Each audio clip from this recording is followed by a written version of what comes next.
Hey, so Lee here coming to you again with another movie review. So I have to be honest, I've kind of gotten into a little bit of the Arnold Schwarzenegger movie this weekend. I went and saw Terminator Genisys, did a review on that. So if you haven't watched that, go and watch that. The review, then you can watch the movie if you want to. It was a really good movie, so I think I got into the swing of, hey, what else can I watch with Arnold Schwarzenegger in it? And a movie come up that was kind of interesting to me, a movie called Maggie. This particular movie, if you haven't seen anything about it, I'm not surprised because it kind of flew under the radar a little bit. It's not one that you would know a lot about. It was in the theaters. I believe it was one of these movies that they showed only in select theaters, so it wasn't nationwide. It wasn't in all theaters. So you could go ahead and start watching it on digital now. If you were to go somewhere to buy like a digital movie, you could buy it right now and watch it. Watch out. I don't know if I would do that. Watch this review first. You may thank me. So, to talk about the movie, I mean, you know, I'm not going to give you any spoilers, anything like that. I'm just going to kind of give you how I felt about the movie. And it's interesting because I come out with a specific feeling, okay? So I just looked up the movie online on Google, and I looked at the scores it got from some review sites. So like on IMDb, it's like 5.7. On Rotten Tomatoes, it's like 51%. Metacritic, it's 52%. So kind of funny. Everybody's sort of 50-50 with this movie. And I was 50-50 as well. If I rate movies saying that they can be great, awesome, they can also be, you know, good, and then they can also be okay or watchable, and then they can be just unwatchable or something that I wouldn't want to watch. This particular movie falls solidly in that slot for okay. It's not great. It's not good. It's not unwatchable. So, you know, it's got Arnold Schwarzenegger. It's got Abigail Breslin.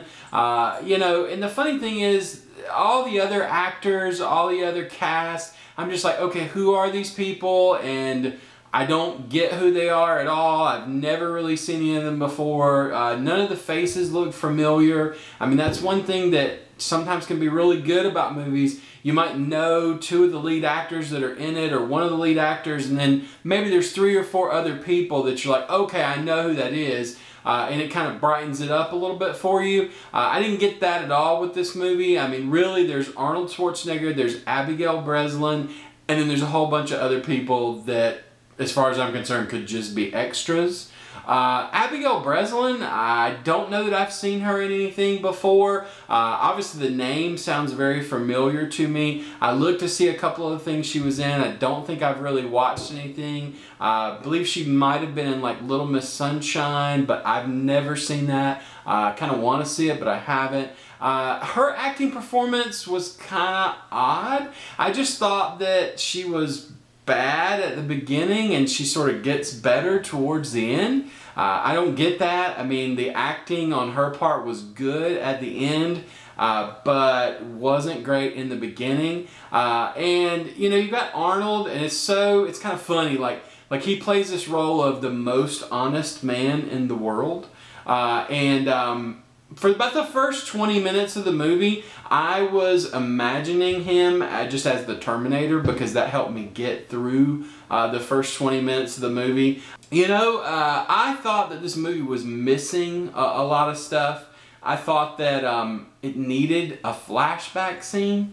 I thought that you needed some background in zombie movie. What are the zombie rules? So I felt like the movie didn't do a very good job of giving any backstory on what was going on with the zombies in this movie. You do, by the end, kind of understand how the zombies work, but at the same time it was kind of inconsistent. For example, near the beginning of the movie, you see a zombie, and I'm like, oh, okay, they're the I Am Legend sort of monsters, which got me thinking, I'd kind of like to see this movie maybe with Will Smith, and I wonder if I'd like to see I Am Legend with Arnold. Back to the things this movie was missing. I mean, it was missing a lot.